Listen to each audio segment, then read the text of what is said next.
Microsoft a été à la pointe des avancées en matière d'interface utilisateur pendant les 10 dernières années. Et on a fait du bon boulot. Le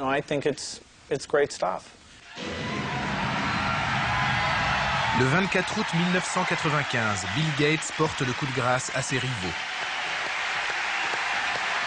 Avec Windows 95, Microsoft fournit ensemble le système d'exploitation et l'interface graphique. Porté par une campagne publicitaire mondiale de 300 millions de $, Windows 95 est en passe de devenir le nouveau standard de l'industrie informatique.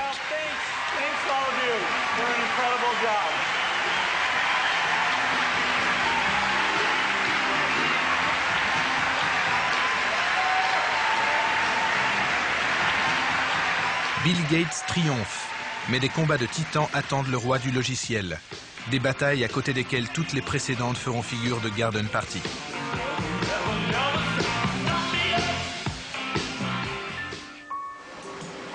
Le succès de Bill Gates repose sur la domination des systèmes d'exploitation pour ordinateurs individuels. C'est parfait tant que les PC sont des boîtes isolées posées sur des bureaux. Mais aujourd'hui, ces boîtes sont reliées à un réseau mondial, les fameuses autoroutes de l'information. Un PC relié à Internet est à la fois une boîte aux lettres, un téléphone et un téléviseur.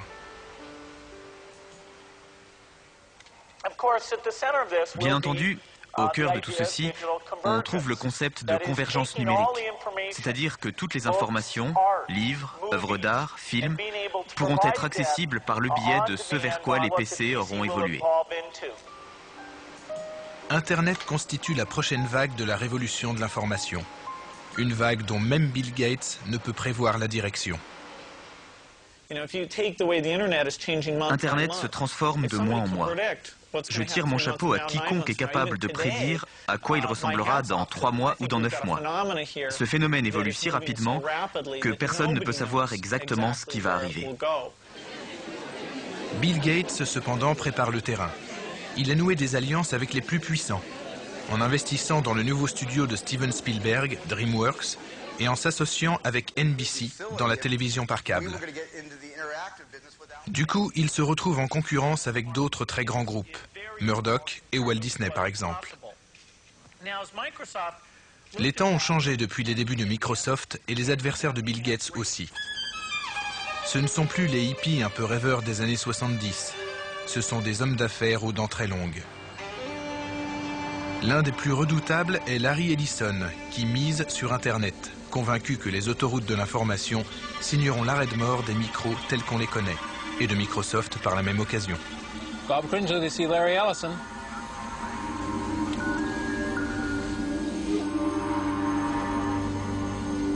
Larry Ellison est le fondateur d'Oracle. Il a fait fortune avec les systèmes de gestion de bases de données. Il habite Atherton, le village des milliardaires de Silicon Valley, où il s'est aménagé une modeste demeure de samouraï, de 10 millions de $.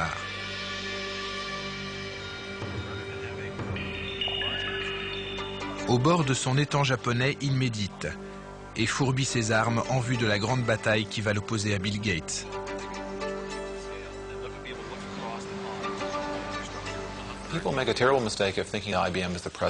Les gens s'imaginent qu'IBM incarne le présent et Microsoft l'avenir. À mon avis, IBM incarne le passé et Microsoft le présent. L'avenir, on ne le connaît pas encore. Ce sont les gardiens d'un temple de la période Kamakura. Il faudrait en placer devant sa porte et leur ordonner d'interdire aux employés de Microsoft l'accès au temple.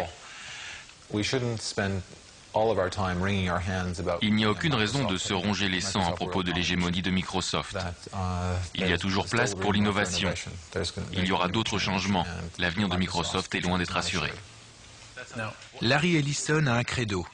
Les micro-ordinateurs sont condamnés. Ils seront remplacés par un boîtier bon marché, une sorte de super téléviseur qui sera connecté à des ordinateurs centraux via Internet.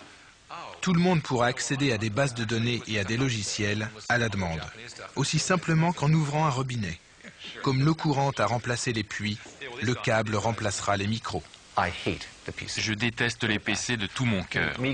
Moi, aller dans un magasin pour acheter Windows 95, je dois prendre ma voiture, aller au magasin, acheter une boîte de carton remplie de données numériques inscrites sur un CD-ROM en plastique, revenir chez moi, lire le manuel, installer le bidule. C'est une plaisanterie. Utilisons un réseau. On ne va pas mettre les données numériques dans un carton, le carton dans un camion, le camion au magasin. C'est absurde. J'adore Internet. Je veux de l'information. Elle peut très bien passer par un câble.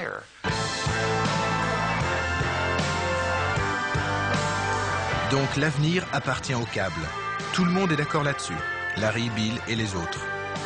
Il n'est pas impossible que les inventeurs des ordinateurs individuels assistent à leur disparition. À propos, que sont-ils devenus ces pionniers des années 70 ? Steve Jobs a vendu toutes ses actions à Apple quand il a démissionné. Mais en devenant actionnaire d'un studio d'animation, il a fait une deuxième fortune.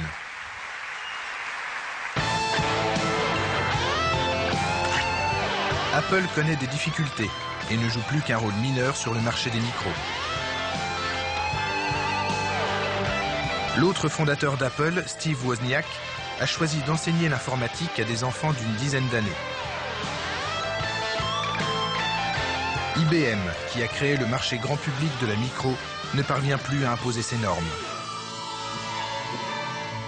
Et la plupart des ingénieurs du premier PC ont quitté l'entreprise.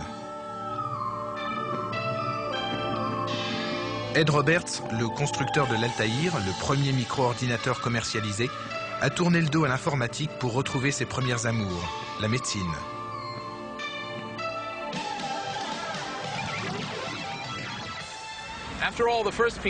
La révolution micro a pris le monde au dépourvu. Même à Microsoft, où on compte des centaines de millionnaires en dollars et au moins 2 milliardaires, on ne s'attendait pas à un tel succès. Pour conclure, je vous propose de méditer cet axiome. Il faut à une communauté une trentaine d'années pour intégrer à sa vie quotidienne un nouveau moyen de communication. C'est le temps qu'il a fallu pour le téléphone, le cinéma et même pour la télévision. La micro-informatique n'a encore que 20 ans. Que nous réserve l'avenir ? Je vais aller y faire un tour pour le découvrir. À dans 10 ans.